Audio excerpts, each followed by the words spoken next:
Hello people, welcome back into this channel, and in this video I would like to show you about the basic tutorial of Google Sheet on your mobile phone. And in this video I would like to show you the way how to change the size of the text on your documents. So let's say here I already opened my documents, and you can see this must be my the title of my documents, and I would like to make this titles go like see outstandingly compared to another information. So I would like to make the size of the text become bigger.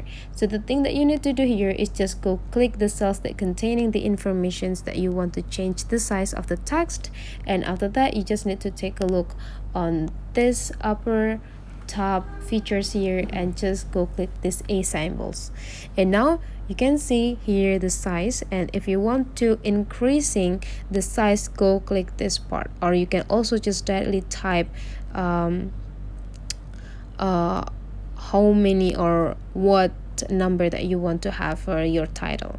So that's the way how to change the size of your text on a Google Sheet. Hopefully this tutorial today is useful for you. So don't forget to leave some comment, like and subscribe into this channel, and I'll see you for the next video.